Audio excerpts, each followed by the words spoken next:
नमस्कार, आपण पाहता स्टार वन महाराष्ट्र न्यूज, जनसामान्यांचं निर्भीड व्यासपीठ। आजच आपल्या चॅनलला लाईक करा, सबस्क्राइब करा, शेअर करा। नाशिकमध्ये चोरांचा सुळसुळाट, एकच रात्री फोडल्या अनेक दुकाने, चोरटे सीसीटीव्ही कॅमेऱ्यात कैद। नाशिकच्या शरणपूर रोड परिसरातील कुलकर्णी गार्डन समोरील कलासाई पैठणी व मुकेश टूल्स आणि यांच्या दुकानात ड्रायफ्रूटच्या दुकानात चोरी केली।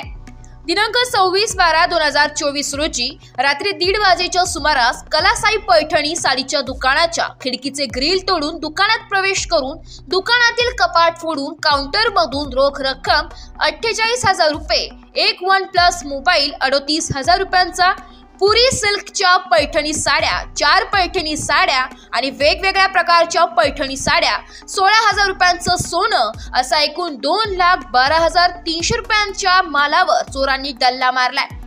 चोरटे एवढंच करूनही थांबले नाही, बाजूच्या ड्रायफ्रूटच्या दुकानातही चोरांनी ड्रायफ्रूटची चोरी केली आहे।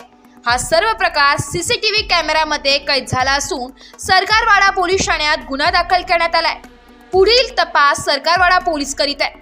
मात्र पुन्हा एकदा नाशिक शहरामध्ये चोरांचा सुळसुळाट वाढला असून चोरांना पकडण्याचे आव्हान पोलिसांसमोर उभे राहिले। हे दोन चोरटे चोरी करताना सीसीटीव्ही कॅमेऱ्यात कैद झाले।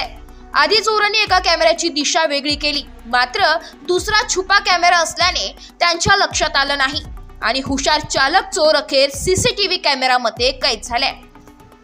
स्टार वन महाराष्ट्र न्यूज साठी प्रतिनिधी इरफान पठाण, नाशिक।